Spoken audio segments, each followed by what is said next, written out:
çfarë dim për këtë plan? Është një plan I cili nuk është bërë sot. Ky plan është paraqitur nga Tony Blair para 3 viteve. Njëherë nga Tony Blair posedon një institut për lindjen e mesme dhe instituti I poseduar nga ti ka bërë këtë plan para 3 viteve të paraqitur. Normalisht me kalimin e kohës janë shtuar disa detaje të tjera, por kryesori kjo ka qenë. Pra që të krijohet një bord I veçantë me njerëz që përkasin sigurisë dhe kryesisht biznesit, pra shumica janë biznesmen dhe emrat e përmendur nga ky bord në dokumentin e këtij bordi janë pothuajse shtetas amerikan dhe gjysmë shtetas izraelit, pra persona të cilët në të gjitha rastet nuk do të pranoheshin nga Palestina. Ky bord parasheh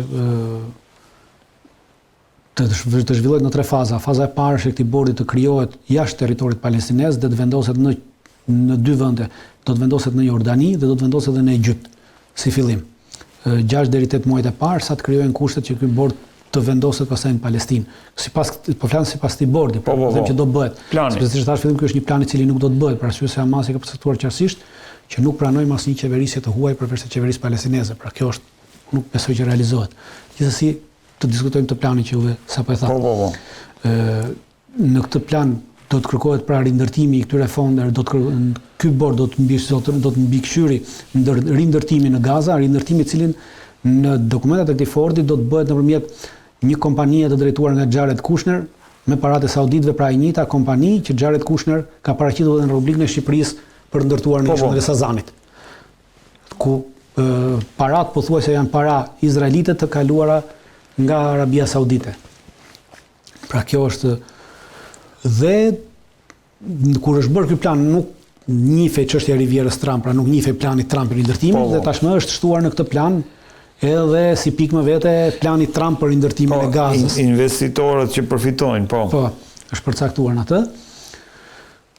Parasheh që të vendosin forca ushtarake nga vendet, edhe e shifte ky plan, pra nuk është se ka ardhur tash I re, në këtë plan parashihej që çështja e sigurisë të sigurisë të brendshme të mbahej nga forca nga vendet arabe, pra nga vendet muslimane, të dërgonin forcat ushtarake policore për të mbajtur sigurinë në Gaza, kurse perimetri jashtë do të vazhdonte të mbahej nga Izraeli. Pra ashtu siç është edhe në këtë planin e ri, pra nuk ka ndryshuar asgjë. Ky është plani I vjetër. Tony Blair në planin e tij që ka paraqitur para 3 viteve kërkonte në atë kohë $194 milion për 3 vite. Nëse tashmë me planin e ri është shtuar edhe një qindje, pra ka vajtur $294 milion. Milion apo miliard? Miliard dollar. Miliard dollar. Dritan, ndërkohë ka patur një telefonat pas deklaratës së Putinit në lidhje me Gazën, të cilën e konsideron tashmë një varrezë fëmijësh, ka patur një telefonat të Netanyahut me Putinin para 2 ditësh, ku është diskutuar, domethënë, plani për Gazën, është diskutuar gjithashtu stabilizimi I Sirisë dhe një zgjidhje e negociuar për sa I përket programit nuklear të Iranit. Dhe këtë e ka deklaruar dhe kjo është pak a shumë ajo që është deklaruar. Si e vlerëson këtë telefonat? Dhe pse duhej që Netanyahu ta diskutonte pikërisht me Rusinë, me Putinin këtë? Nuk është, duhet parë një gjë parësisht se media thonë që u diskutua. Mendoj që telefonata është bërë për arsye të izolimit diplomatik që Izraeli po pëson tashmë edhe nga Rusia. Pra Rusia po distancohet nga Izraeli, pikërisht deklaratat e Putinit tregon një distancim nga politikat e qeverisë izraelite në Gaza dhe në Palestinë.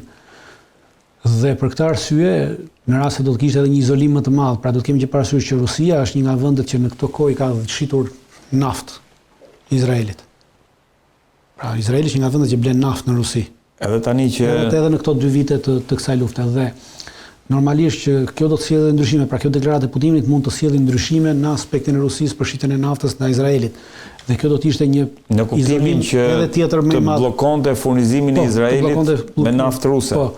E para, e dyta për çështjen e Iranit, pra pavarësisht se ajo deklarohet që është diskutuar për çështjet e nukleare të Iranit. Për Sirinë ishte, pastaj Irani. Po, okay, për Sirinë, kurse për Sirinë them për Sirinë sepse ke Irani pastaj kam një për ta zhvilluar më tej. Okej, për Sirinë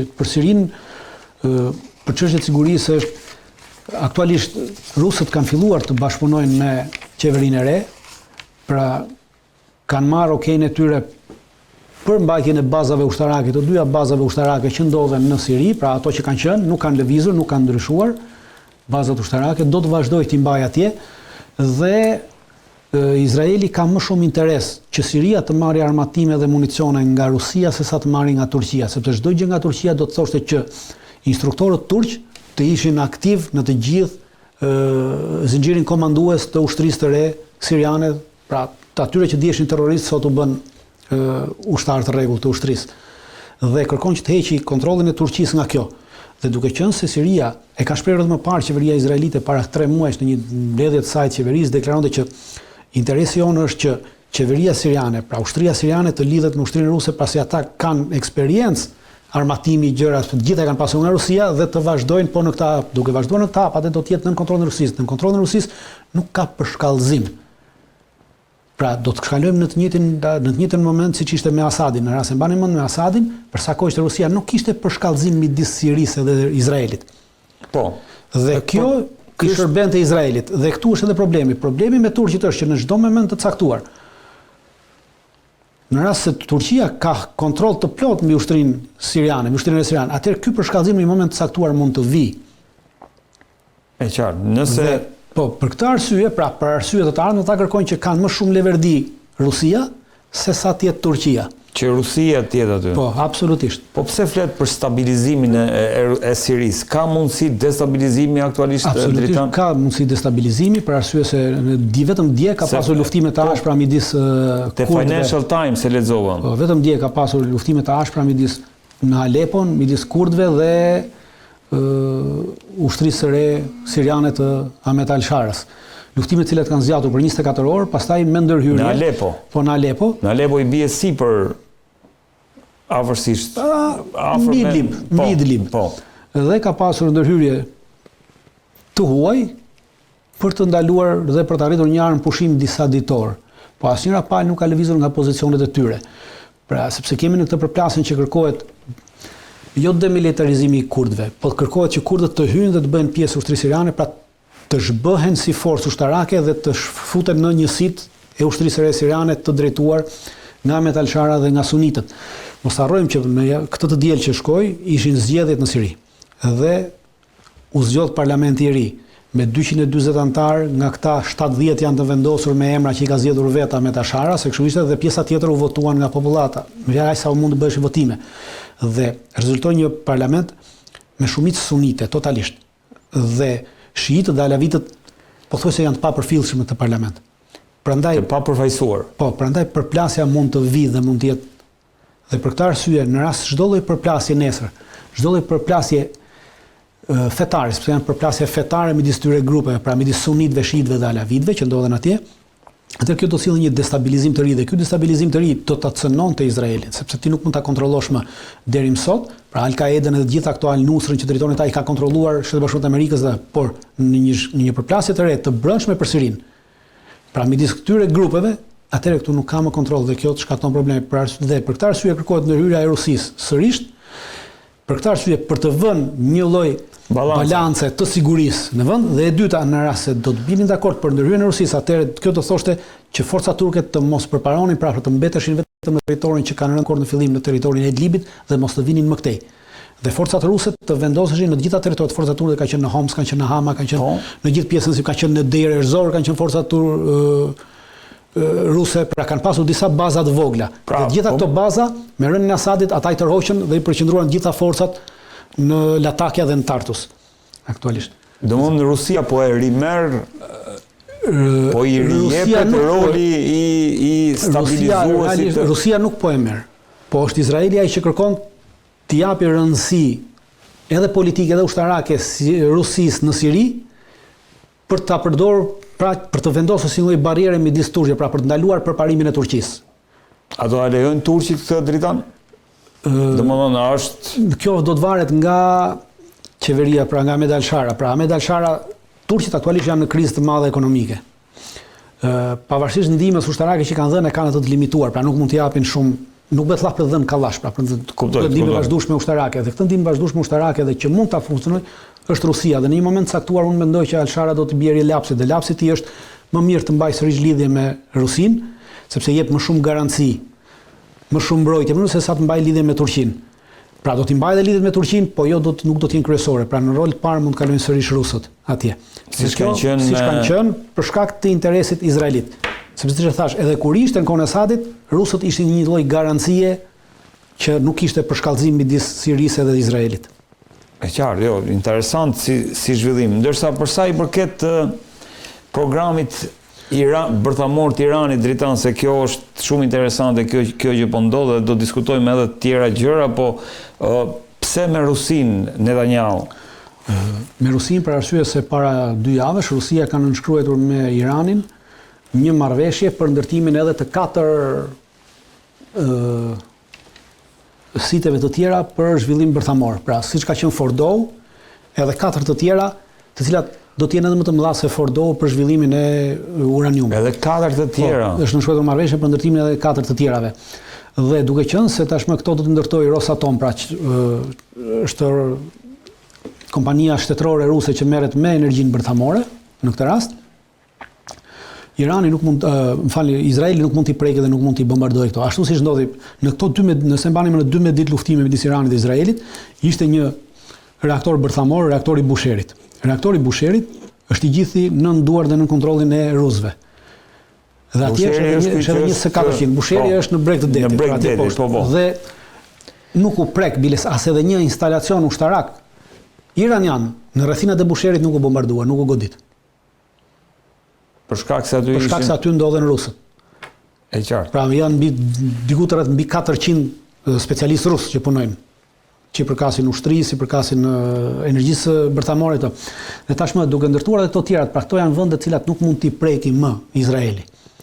Dhe jo vetëm që s'mund t'i preki, po nuk ka as mundësi të hyjë në to, sepse sigurinë to tashmë e kanë dorë rusët, e kontrollojnë rusët, si në Busher. Nuk e kontrollojnë iranianët, ato që ndërtojnë rusët e kontrollojnë rusët, dhe mundësia për të marrë informacione është zero. Dhe për këtë arsye ata kanë më leverdi të merren vesh me Rusinë, pra që të mbahet programi bërthamor, të mos zhvillohet në bombë bërthamore, sepse e kanë garanci nga Rusia që nuk do zhvillohet në bombë bërthamore, sesa të hyjnë edhe të prishin çdo lloj marrëdhënie me Rusinë. Prandaj them që por unë nuk besoj që është folur kjo, pavarësisht sepse kjo nuk ka çfarë flitet, sepse atë që ndërtoi unë ti nuk e prek dot, sepse nuk kemi çfarë flasim për atë që ndërtoi unë, pra shumë e thjeshtë. Dhe Rusia nuk është një lojtar i vogël, është një lojtar minor, cilit Izraeli mund t'i kërcenohet, pra nuk është Katari, që mund t'i thotë shiko, mos u merr ti me atë se unë do të godas. Jo. Dhe nuk besoj që është diskutuar kjo, unë besoj që ajo çka është diskutuar, Izraeli ka kërkuar një lloj miratimi nga Rusia në heshtje, që Izraeli ta risulmoj sërish Iranin dhe ka kërkuar nga Rusia që Rusia të mos e ndihmojë Iranin në ngritjen e kapaciteteve të tij ajrore dhe në ngritjen e kapaciteteve të tij kundërajrore dhe ato të lokacionit, pra të radarëve. Pra këtë i ka kërkuar, që në rast se unë do ta godas, dua që juve ta vënoni ose të mos e ndihmoni, për arsye se në radhën e parë kur e goditi, pas 12 orësh ishin specialistët rusë ata të cilët arritën t'ia ringrinin Iranit brenda 24 orësh komplet kapacitetin e radarëve. A ishin rusët? Po ishin rusët. Unë besoj që kjo është diskutuar dhe jo programi bërthamor, cili normalisht kur e ndërtoi unë është i imi dhe ti nuk e prek dot. Ndërkohë, Dritan, nuk e di atë ka rënë sy një dokument që e kanë lëshuar disa hakera, që e ka publikuar faqja The Insider, përsa i përket 300 dokumenteve nga Ministria e Mbrojtjes ruse, të cilat në një farë mënyre njoftojnë që një marrëveshje të Rusisë me Iranin përsa i përket 48 avionëve Sukhoi 35, të pajisura me sisteme avionike, elektronike, që vlerësohen rreth 589 milion dollar. Po kjo bëhet fjalë për 2028, kjo është një delivery për 2028. 2025. Është një marrëveshje para 2 viteve, në vitin 2023 Irani dhe Rusia kanë nënshuar një marrëveshje për prodhimin e avionëve, pra që Rusia do të shiste Irani do ta pajiste me avion Su-35. Në fillim marrëveshja ka qenë për 12 copë dhe më pas kjo marrëveshje është shtuar vjet, është bërë në 24 dhe me këto që ndodh, duket Irani e ka shtuar edhe i ka bërë 48. Duhet të lëvroheshin pra 4 avionët e parë në marrëveshjen e parë, duhet të lëvroheshin në 2025-ën, po për arsye të cilat nuk di ta them, se po mendoj që për shkak se Rusisë janë dashur avionët në luftën që po bën atje, sepse edhe par dje Rusia ka marrë 5 avion të tjerë të ri, pra Su-35 për nevojat ushtrisë së saj, nuk i ka lëvruar Iranit. Dhe për këtë arsye i ka çuar MiG-29 të modernizuar derisa t'i lëvroj dhe është thënë që grupi i parë i Su-25-ve, pra bëhet për 6 ose 8 copë do t'i lëvrohen në 3 muajt e parë të fillimit të vitit që vjen. Grupi i parë. Çfarë avionësh janë këta, Dritan? Avioni është Su-35, është avion luftarak, gjuetës bombardues, është një nga avionët më të mirë, është gjenerata 4.5, nuk është stealth, pra nuk është avion i padukshëm, po është një nga avionët më të mirë që ka prodhuar deri më sot Rusia dhe që po japin rezultate dhe efektiv shumë të lartë në luftën në Ukrainë. Pra në luftën në Ukrainë aktualisht Rusia përdor gjithë avionët, po ky është një avion i cili ka treguar që është shumë i nevojshëm dhe ka mundësi të përballojë çdo lloj lufte të tillë. Përballë F-35-ave, Dritan? Shiko, përballë F-35-ave jo, këta kanë një radar dhe kanë edhe, do të kemi që parasysh që Su-35 përshfarët çdo lloj avioni tjetër që posedon NATO, hiq avionët stealth, pra që janë Su-35, ky nuk është stealth, pra nuk është avion që i padukshëm. I padukshëm, pra avion që nuk e ka radari.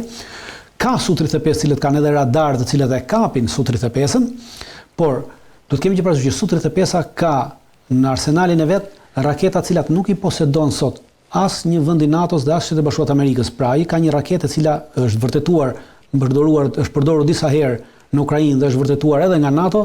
Raketa ka efektivitetin e saj 280 km. Aktualisht raketa më e mirë që çdo avion i NATO-s ka përfshirë edhe F-35-ën është 120 km. Domthonë Su-35 ka 280 km. 280 km raketën. Çka e ndryshon në nesër? Absolutisht ndryshon çdo lloj terreni luftës, çdo lloj përplasje në mënyrë strategjike për arsye se duke qenë se ka radar të cilët kapin në 420 km dhe ka raketë që funksionon në 280 km, automatikisht çdo lloj tentative e Izraelit me avionët e vet që nuk i kanë stil. F-35 që siç që sulmi fundit që bën me sistemin kontraeror. F-35 ka pak, po ka avionë të tjerë që ka shumë, pra F-15-at e F-16-at që përdori. Pra ata avion janë totalisht në të pa mundshëm për të përballur me Su-35-ën kur ti marrin nesër Irani, sepse për momentin nuk i ka Su-35-at. Kuptoj, ka këto mig probleme. Për shembull në përplasjen midis Pakistanit dhe Kinës, Pakistani dhe Indis, nëse mbani mend, Pakistani përdori një raketë në avionin kinez. Avionët kinez që përdori Pakistani kanë motor rus, pra këtë gjë. Dhe raketa që përdori ishte në kapacitet më i madh se raketat që kishin Mirazhet indian, është raketë e prodhimit kinez, po me licencë dhe patent ruse dhe i përket kësaj, pra është deri në 180 km.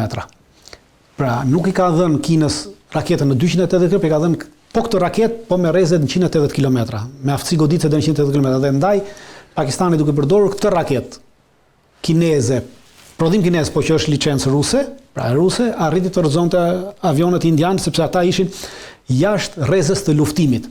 E qartë. Pra, sepse rrezja e luftimit të një avioni është aq sa ti e ke largësinë e raketës, dhe largësia më e madhe e raketës që kishin në avionët indianë të Rafallit është 120 km. Pra, këta kishin edhe 60 km më tepër. Pra, avioni indian ishte më larg, por nëse do lëshonte raketë nuk e kapte avionin pakistanez, dhe arriti pakistanezi ta lëshonte. Pra kjo ishte pëllaf për këto raketa, por që rusët i kanë deri në 280. Është vërtetuar përdorimi i tyre në Ukrainë 2 herë deri më sot, një herë në 220, një herë në 240 km largësi që ka zgjesuar avion në ajër.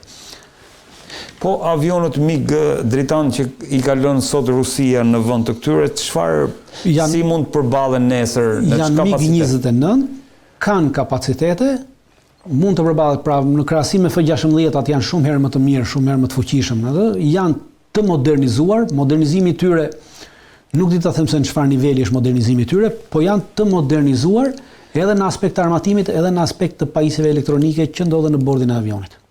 Ndërkohë, Dritan, prandaj e lasht fundit Iranin, thuhet që Shtetet Bashkuara të Amerikës kanë çuar ato sistemet antiraketore THAAD në Izrael, duke rritur atë nga 6 në 11.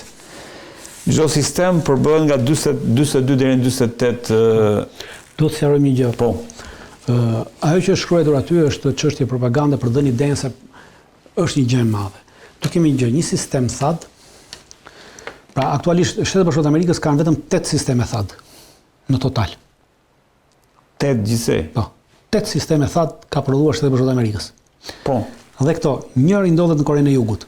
I vendosën në 2017. Pra e kanë forcat amerikane në Korenë e Jugut. Një sistem.